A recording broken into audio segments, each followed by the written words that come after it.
where innovation meets experience. Art is a key.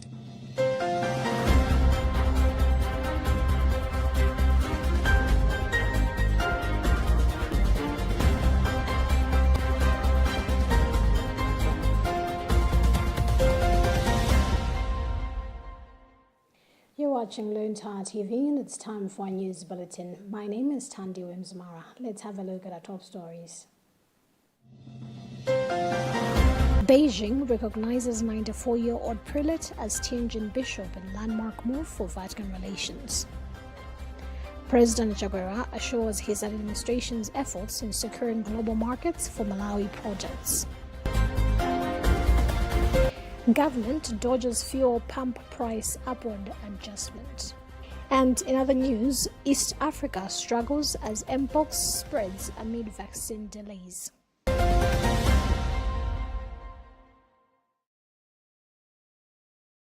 We do have the details to these stories and more. To stay with us.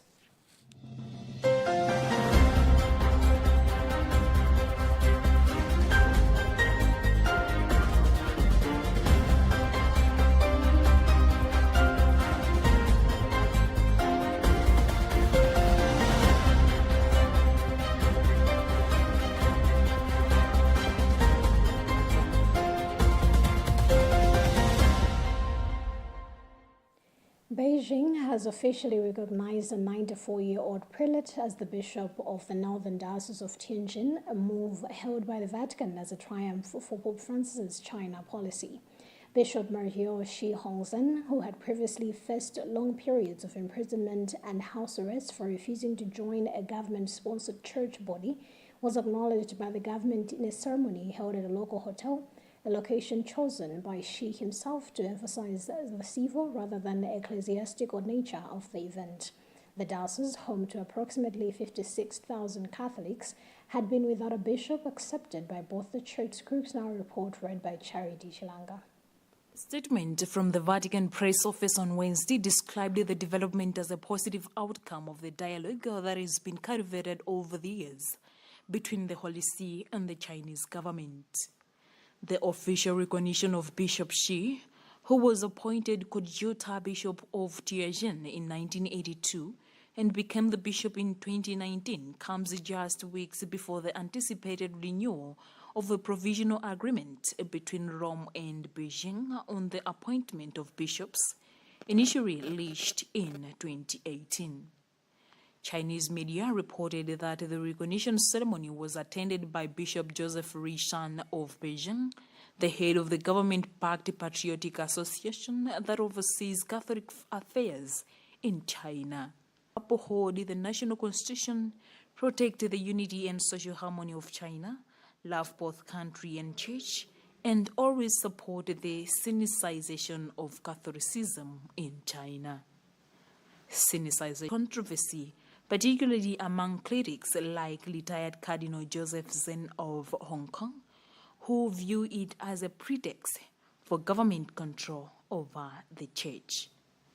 Asian News, a Catholic media outlet focused on the church in China, noted on Tuesday that by not simultaneously appointing a coadjutor bishop to assist the 94-year-old Shi, the future of the Tianjin diocese remains uncertain despite the recent recognition. In a recent interview with the Jesuit province of China, Pope Francis expressed his desire to visit the country and voiced his admiration for the Chinese church and culture. The Catholic Women Association in the Diocese of Lilongwe have been held for campaigning for the caring of the environment among members. Speaking on behalf of the Diocesan Episcopate, Monsignor Dr. Patrick Tawale said this signifies the women's amplification of Pope Francis's call for the people to care for the common home, which is the earth, while stressing that when the nature is protected, the people are also protected. He was speaking earlier today at St. John's Msamba Parish in Lilongwe at the end of the Eucharist celebration, marking the beginning of the association's annual general meeting, which will run up to Sunday, the 1st of September 2024. The issue of caring for the environment is one of the critical elements of the theme for the meeting, which has brought together women representatives from all of the parishes in the diocese. Bernard Mwanza caught up with Monsignor Tawali.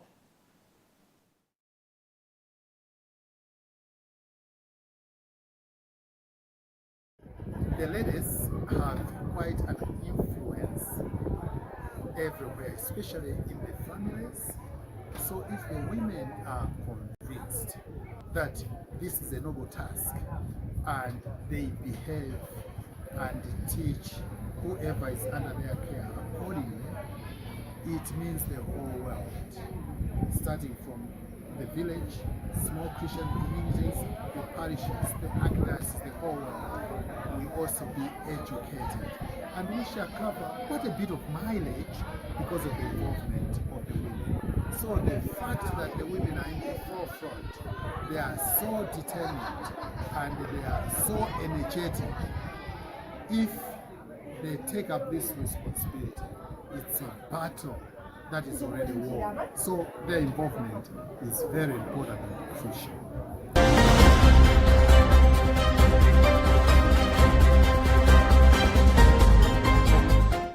State President Dr. Lazarus Chakwera has highlighted his administration's efforts to secure global markets for Malawian projects through strategic trade deals, particularly by fostering African partnerships. Chakwera made the sentiments on Thursday during the official opening of the 20th National Agriculture Fair at Chishiri Trade Fair grounds in Luntha. Charity Shilanga has filed this report. President Chakwera has pledged to continue strengthening relations with neighboring countries, saying such ties are crucial for boosting trade and economic growth.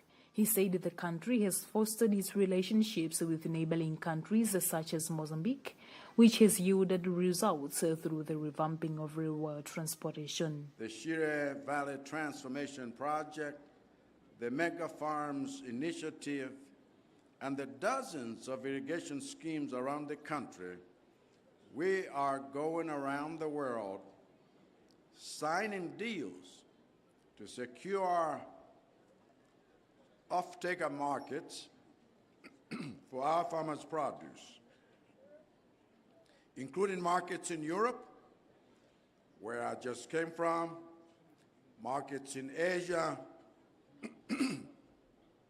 where I will be going next week, markets in America, where I will be going end of the month, next month, and markets in Africa, where we are signing as many deals as we can to secure these deals to take full advantage of the African Continental Free Trade Area that aims at increasing the amount of trade between African countries. Minister of Agriculture Sam Kawale stressed the significance of agriculture commercialization and innovation in driving the country's economic growth. Excellency, as you have observed at the very beginning, you saw a number of companies that displayed different value chains. Yesterday, actually, I had the privilege of coming here just to see what was happening, and I met a panel of 3 judges who were discussing to award some of the companies that have done a good job, because every year a panel is selected to assess all exhibitors based on how they have displayed their products. But the criteria that they use is as follows. Firstly, internal and external appearance of the pavilion. In his remarks, the president of Malawi Confederation of Chambers of Commerce and Industry, MCCCI, Wisely Perry, highlighted the need of transforming agriculture into a robust driver of income generation in the country through value addition, diversification, investment, among others. Excellency, we are living in the fast-changing era where production techniques are becoming obsolete at the fastest rate in history. This means that every economy has to invest massively in research and development and in the acquisition of up-to-date technology in order to compete globally. As a country, there is need to invest heavily in our already existing agriculture research extensions and academic institutions to boost the works they are already doing in achieving the production. The Agriculture Fair is jointly organized by MCCCI and the Ministry of Agriculture and it has this year attracted 184 exhibitors, up from 113 last year. The fair, themed driving towards export-oriented agriculture through commercialization and innovation, will run until August 31st, 2024. Consumers in the country may be preparing for another impact of fuel pump price upward adjustments, with economic technocrats and consumer rights lobbyists' argument tilting towards the adjustment. Government side in Parliament, through Leader of the House Richard Banda, has dodged coming out clear on whether government would increase fuel price or not. Robert Edward has filed this report. The attempt to raise the commodity comes amid reports of the fuel importers making 785 billion kwacha losses, which Mera ought to have paid in compensations, as the status quo is not at par with the industry's wide dynamics. But commenting on the matter, Leader of the House Richard Banda denied to either agree nor deny that government plans to adjust upwards the price of fuel, saying the Natural Resources Committee of Parliament report, which recommended the upward review of the pump price, did so to the Malawi Energy Regulatory Authority (MERA), which is overseen by government as an agency. The report that came from the Standing Committee of Natural Resources is not a ministerial statement. This is a report from members across the aisle. These are members from all political parties. For information, the Honorable Member Chairperson is a member of the Democratic Progressive Party. But because he is in the shoes of a chairperson, we call him a chairperson. So it is not government that has brought that report. It is actually a committee that is recommending. And they are recommending to MERA, which we as government have an oversight over it as a parastatal within government. So the misrepresentation of facts, that's why it was very bad for them to go out. They go out of the chamber without even understanding the jigs of the matter. Would you be kind enough to allow them to understand the matter before? They have been in the House. There are 20 standing committees, Social Committee, Agriculture Committee, Legal Affairs Committee. These committees comprises a number of members from different political parties. And for that reason, that report is from a committee. We all appreciated the report, and people had different thoughts. What they were supposed to do is just to come here and speak their mind. That's what it means to be in government, in opposition, and that's what it means to be a member of parliament. You speak out your mind, and people listen to your mind. But parliament has no jurisdiction of raising fuel. Parliament doesn't raise the amount of fuel. We have never done that. And the report was only seeking recommendations, and we never raised the fuel in there. The question now rests on the citizens to either swallow the bitter pills of increased prices or fuel scarcity. The current petrol price per litre is 2,530 kwacha, while diesel is going at 2,734 kwacha on a pump. On Wednesday, opposition Democratic Progressive DPP MPs boycotted proceedings in the August House in contest to the intent, which, if implemented, will have the obvious repercussions on the poor. For Luntha, this is Robert Edward.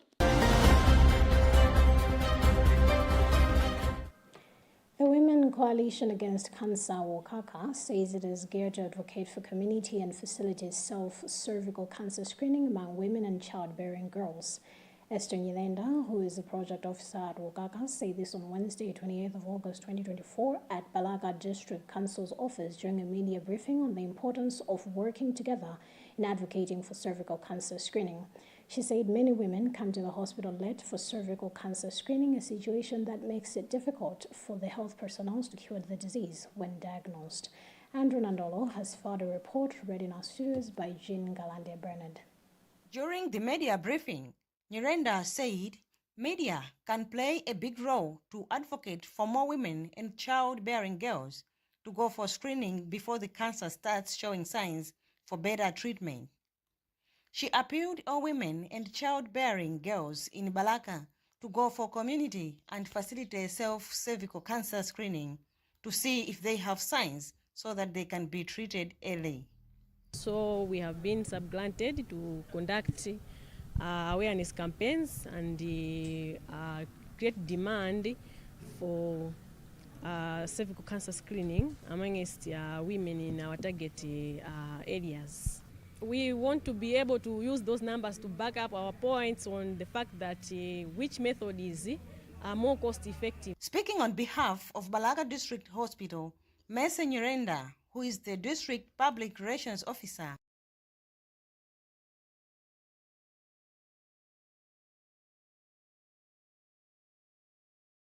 we've had 626 women of childbearing age that came for screening. And also in Pimbi, we've had 547 women that have come for screening this year, this year 2024, from January to June. Screening will help to find any abnormal changes before they turn into cancer.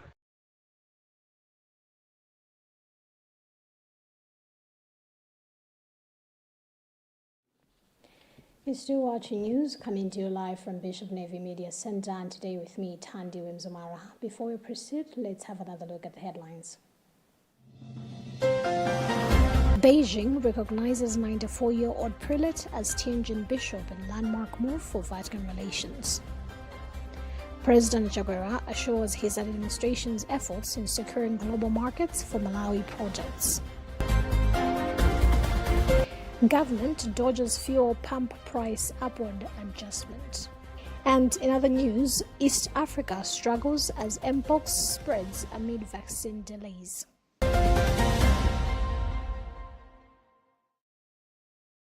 Proceeding with the news, the Malawi government and the Episcopal Conference of Malawi, ECM, have described the late Father Claude Bosha, commonly known as Ayesale, as a patriotic servant who worked to leverage the Malawian culture into preaching tours. Both ECM's Bishop Adrian Chifukwa and Deputy Minister of Lands Dos Gumba were speaking during the funeral ceremony of Father Bocha, who died on Monday at Kamuzu Central Hospital in Lilongwe. He has since been laid to rest at his Gongoni Culture Center residence in Dedza district. Bishop Chifukwa said Father Bocha enlightened the use of cultural tools in spreading the word of God. Here is part of what he had to say. Iwowa mubungwe lawo pali anali ndi lamulo lonena kuti ntchito yawo sakhalitsa pamalo. Akabwera nkutsekula parishi ka mishoni yawo samenena kuti akhalitse zaka zambiri. Kuti apitenso kwina akatsekule kwina. Anthu adziwe za Yesu Khristu posepose. Koma tidaona kuti mpaka kuno kungoni kapena kumuwa adakwanitsa zaka 100. Kukhala zaka zambiri kumene kwatithandiziraso ife kuti tione maluso ngati abambo Bushe. Ndiye tikufuna tithokoze azibambo amenewa kuti ngakhale panali lamulo limeneli komabe motsogoledwa ndi Mzimu Woyera adaonabe kuti ayi lamulo ndi limenelo komabe Mulungu akutifuna kuti tipitirize kukhalabe.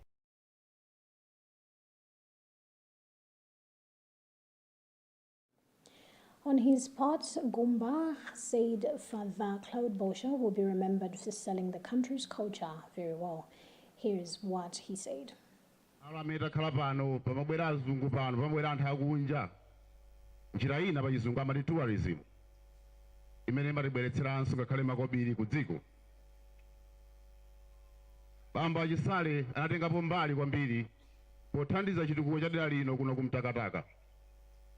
Anyamata ndi achitsikana ambiri amene akugwira ntchito zosiyanasiyana mwina sangakambe mbiri ya moyo wawo osatchulako za moyo wa Ayesale.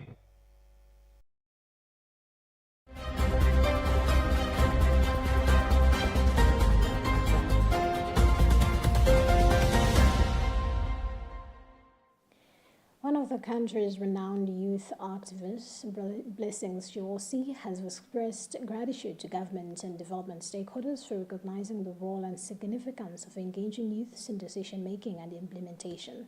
He made the sentiments on Thursday ahead of the official launch of a book titled Malawian Wealth Creation Book, a holistic approach to creating wealth in Malawi, authored by the activists, scheduled to take place on Friday, August 30th, 2024.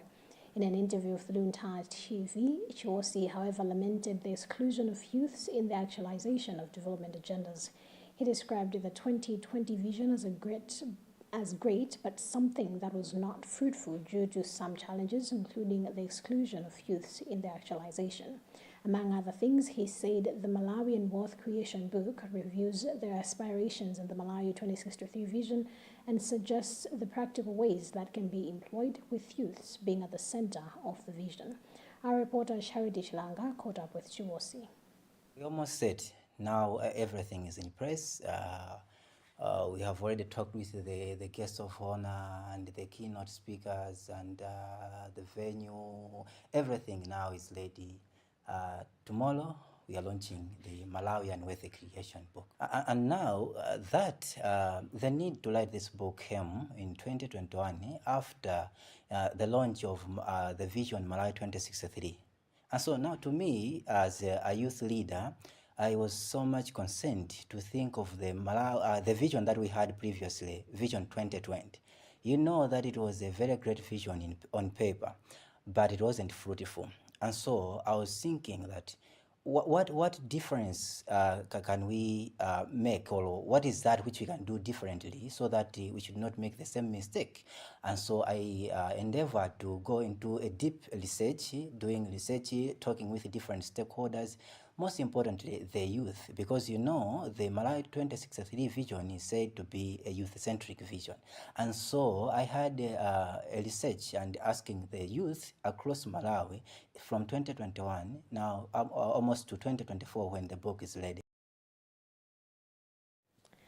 In sports, the Football Association of Malawi FAM has described this year's FDH Bank Cup final between Blue Eagles and FCB Nyasa Big Bullets as an exciting fixture. The match is scheduled to take place at Bingu International Stadium on the 31st of August 2024 in Lilongwe. According to FAM's marketing and broadcasting manager Tulipo Mwenelupembe, the excitement stems from how both teams have performed in the tournament. Emmanuel Shuocha has filed a report. Speaking in an interview with Luntha, Mwenelupembe noted that Blue Eagles, playing in the lower league, Chipiku, have been in a good form, while FCB Nyasa Big Bullets, playing in the top flight TNM League, have shown great skills. Mwenelupembe promised the fans an entertaining match despite Blue Eagles playing in the lower league. The gates at Bingu International Stadium will be opened early to accommodate a range of activities lined up to entertain fans before the match kicks off. Blue Eagles secured their spot in the finals by defeating Kalonga United 2-1 in the semi-finals, while FCB Nyasa Big Bullets defeated Moyare Barracks with a 3-1 victory. The stage is set for a thriving encounter between the two teams, with fans eagerly anticipating the match. For Luntha News, this is Emmanuel Georgia. Now, in other news, border regions in countries neighboring Democratic Republic of Congo, DRC, have raised alert levels and screening measures as the Mpox virus spreads. More than 10 African countries have recorded cases of the disease, with infections traced in all 26 provinces in DRC. The scale of transmission outside DRC is limited for now, but health experts are concerned that the situation could become a crisis for the entire continent if health measures in individual countries are not taken seriously. We have more details on this Al Jazeera News report read by Phyllis Chizombe. The Clade 1b variant of Mpox has infected more than 19,000 people so far, mostly in the DRC, but also in neighboring Burundi, Rwanda, Uganda, and Kenya. These countries had never reported cases of Mpox before now. More than 500 people in DRC have died from Mpox since last year, healthy authorities there said. Doctors treating patients say Clade 1b, the new mutation, is spreading rapidly and is far more dangerous. The first case of this new strain was traced back to a gold mining area of Kamitunga in South Kivu province. Medical teams in South and North Kivu provinces say the situation there is complicated by security challenges. Burundi has recorded the second highest number of infections, with cases detected in 26 of 49 districts. The WHO is expected to deploy the first batch of vaccines, but it's not clear when. The process has been slow and bureaucratic. Meanwhile, Nigeria, which has recorded 40 mpox cases but could have several hundred, received 10,000 doses donated by the United States, making the first African country to get the jab.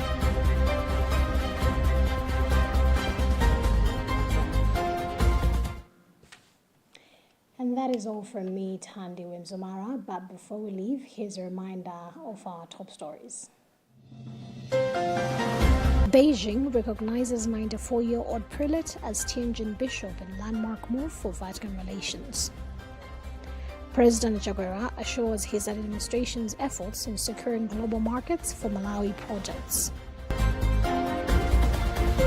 Government dodges fuel pump price upward adjustment.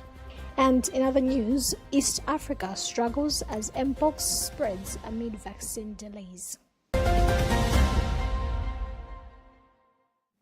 Continue following the rest of our programs right here on Luntha TV, and remember that you can also catch us on our Facebook page.